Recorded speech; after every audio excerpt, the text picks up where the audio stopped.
Hello friends, welcome to my new blog. કેમ છો બધા? આઈ હોપ કે તમે બધા મજામાં હશો. તો અહીંયા જો વાગી ગયા છે સાંજના 3. અહીંયા હું બનાવી રહી છું સાંજની ચા. તો બપોર પછી થોડી વાર આરામ કરીને ઊભા થઈ એટલે ચા જોઈતી હોય છે બધાને. તો અહીંયા હું ચા બનાવું છું. વિરાટ પણ આવી ગયો છે અહીંયા. તો સાંજની ચા તો અમારા બધાને જોઈતી હોય છે. અને શિયાળામાં તો ચા બધાને 2-3 વખત તો પીવી જ પડે છે. તો અહીંયા આજે તો ઠંડી પણ થોડી ઓછી લાગે છે. ઠંડી હવે ધીમે ધીમે ઓછી થવા માંડી છે. ઉત્તરાયણ ગઈ એટલે હવે ઠંડી થોડી ઓછી થશે. પરંતુ આ સાંજનો ટાઈમ થઈ ગયો છે, 3:30નો લાગે ટાઈમ થયો છે. પાછી થોડી થોડી ચાલુ થવા લાગે છે. મેં સ્વેટર પહેરી લીધું છે. અહીંયા અમારો વિરાટ આવી ગયો છે. વિરાટ રસોડામાં આવે એટલે કંઈક ને કંઈક કરતો જ હોય છે. ને હાથ સીધા નથી રહેતા. ને અહીંયા મારી ચા પણ રેડી થઈ ગઈ છે. તો હું બધાને આપી દઈશ અને હું પણ પી લઈશ. તો અહીંયા જો અમે ચા પી લીધી છે અને અહીંયા હું આવી ગઈ છું કપડાં વાળવા માટે. તો અહીંયા મારો સાંજનો કચરો એ બધું બાકી છે હજુ. પરંતુ પહેલાં હું કપડાં સમેટી લઈશ, કેમ કે કપડાં જો પછી રહી જશે તો રહી જ જાય છે. બીજું કામ કરવા લાગે એટલે કપડાં બાજુ ધ્યાન જતું નથી અને કપડાં પછી સાંજે તો રાત્રે વાળવાનો ટાઈમ મળે છે.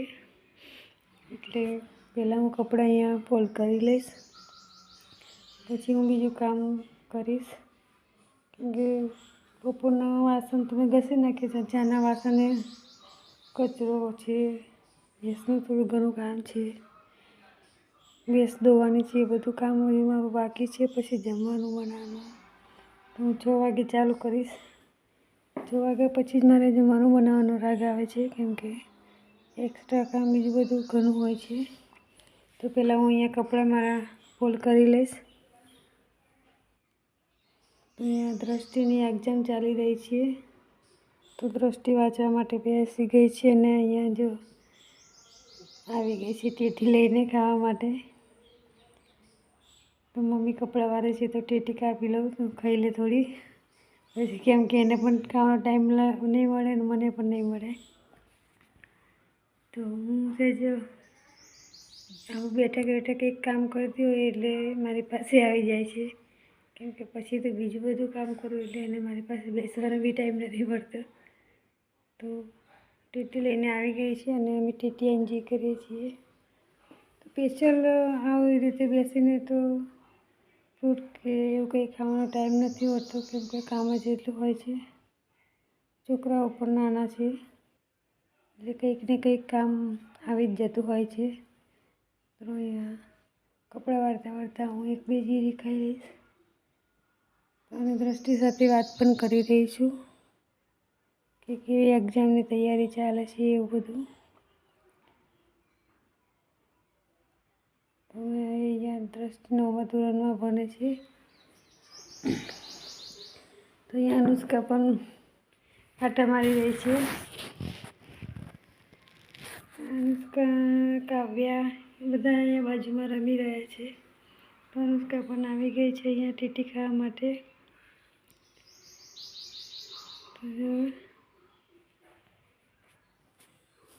તો અત્યારે હું દ્રષ્ટિને કંઈ પણ કામ બતાવતી નથી, કેમ કે તેને એક્ઝામ ચાલુ છે એટલે મારે જ બધું કરવું પડે છે. નહીં તો થોડું ઘણું કામ દ્રષ્ટિ કરવા લાગે છે. સાંજનો કચરો તો દ્રષ્ટિ જ કાઢે છે, પરંતુ એને એક્ઝામ છે એટલે હું એને કચરો પણ કાઢવા દેતી નથી. તો બધું હું કરી લઉં છું. થોડું મોડું થાય છે પણ કરી લઉં છું, કશું કહેતી નથી એને.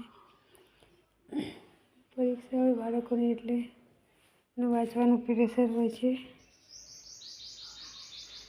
તો કામમાં એનું ધ્યાન જતું રહે તો પછી એને વાંચવામાં મન નથી લાગતું. એટલા માટે હું બિલકુલ પરીક્ષાના ટાઈમે તો કામ બતાવતી નથી. અહીંયા દ્રષ્ટિને મેં કીધું કે તારા પપ્પાને આપી આપું 1 જીરી. તો એના પપ્પા લેબોરેટરીમાં કામ કરી રહ્યા છે, તો તે આપવા ગઈ છે એના પપ્પાને. તો આવી ગઈ છે પાછી આપીને. તો વાતમાં મારા કપડાં પણ બધા ફૂલ થઈ ગયા છે. રોસ્ટી જો ખાઈ રહી છે અને વાંચી રહી છે. અને અહીંયા કાવ્યા પણ આવી ગઈ છે ટેટી ખાવા માટે. મેં કાવ્યાને કીધું કે આપણા દોસ્તોને પણ ખવડાવી લે. તો જો કેટલો ડાન્સ કરતાં કરતાં મને ખવડાવી રહી છે. દ્રષ્ટિ આવી ગઈ છે તેમને ખવડાવવા માટે. તો ખાઈ લો ટેટી. તો અહીંયા સાંજનો 7 વાગ્યાનો ટાઈમ છે અને હું અહીંયા દીવા કરી રહી છું. તો સાંજના દીવા તો કોઈ પણ કરી લે છે, હું કરું છું, બાળકો કરી લે છે. સવારમાં તો એના પપ્પા જ કરે છે, કેમ કે એના પપ્પા વહેલા નાહીને કામ પર જવાનું હોય એટલે પહેલાં દીવાબત્તી કરીને જેવા જાય છે. તો અમારે પછી સવારના દીવા કરવાના નથી હોતા. સહેજ માથું ટેકી લઉં છું. સાંજના દીવા તો હું જ કરું છું, કાં તો બાળકો પણ કરી લે છે. તો જો અહીંયા હું દીવા કરી રહી છું.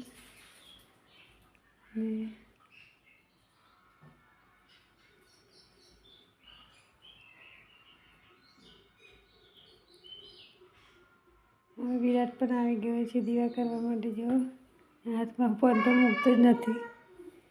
એને ખબર નહીં, ફોન જોવાની એટલી બધી આદત પડી ગઈ છે કે ખાધા ટાઈમે પણ ફોન જોજો કરે છે.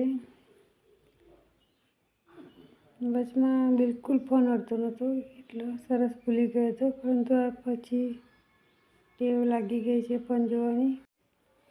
તો અહીંયા આજે બાળકોની ઈચ્છા છે મોમોઝ ખાવાની, તો આજે હું મોમોઝ બનાવવાની છું. તો અહીંયા બધા શાકભાજી, ગાજર, ડુંગળી છે, કોબી છે, એ બધું ચોપરમાં ચોપ કરી લીધું છે. અને પેન પણ મૂકી દીધું છે, તેમાં તેલ નાખી દીધું છે અને આદુ મરચાંની પેસ્ટ નાખી દીધી છે. લસણ કટ કરીને નાખી દીધું છે. એ બધું નાખીને હું તેને શેકી લઈશ.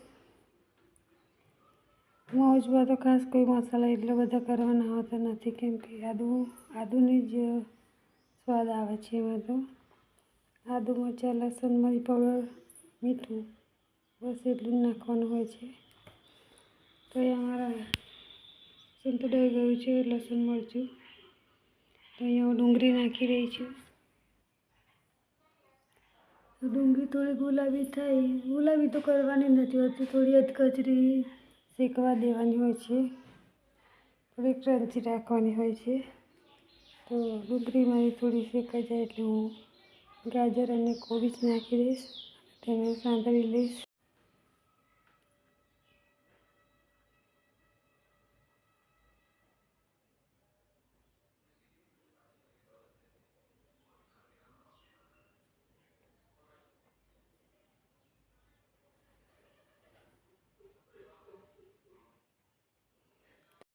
કોબીજ અને ગાજર નાખી દીધા છે, તો તેને થોડી વાર હું સાંતળી લઈશ. તે કચાશ નીકળી જાય ત્યાં સુધી શેકવાનું હોય છે, બહુ નથી શેકવાનું હોતું. તો મોમોઝનો લોટ મેં બાંધી દીધો છે. તેનું સ્ટફિંગ એટલું બનાવવાનું બાકી છે, તો મારું સ્ટફિંગ બની જાય એટલે આપણે મોમોઝ બનાવી લઈએ. તો ગાજર અને કેપ્સિકમ શેકાઈ રહ્યા છે. તેમાં મીઠું અને મરી પાવડર નાખવાનો છે. બીજું આદુ મરચાં અને લસણની પેસ્ટ તો મેં નાખી દીધી છે. તો હવે મીઠું અને મરી પાવડર બે જ બાકી છે. તો તેને મિક્સ કરીને હું નાખી દઈશ. બસ એટલા જ મસાલા કરવાના હોય છે. તો પણ મોમોઝ બહુ મસ્ત લાગે છે અને સરસ બન્યા હતા. તો અહીંયા ધીમી આંચે થોડું શેકાવા દેવાનું હોય છે, તેની કચાશ નીકળી જાય, ધીમી સારી રીતે શેકાઈ પણ જાય. તો અહીંયા હું સ્વાદ મુજબ મીઠું નાખી દઈશ.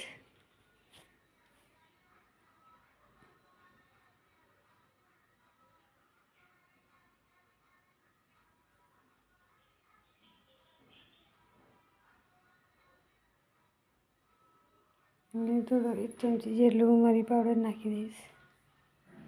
પછી તેને મિક્સ કરી લઈશ.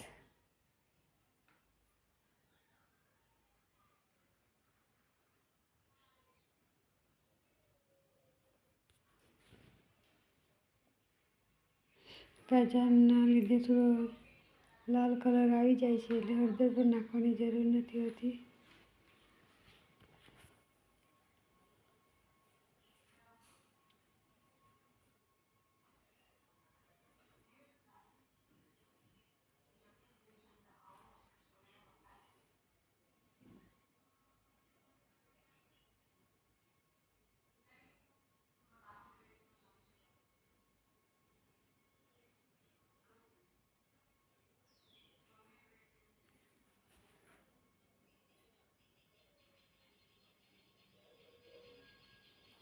તો જો અહીંયા મારું સ્ટફિંગ રેડી થઈ ગયું છે.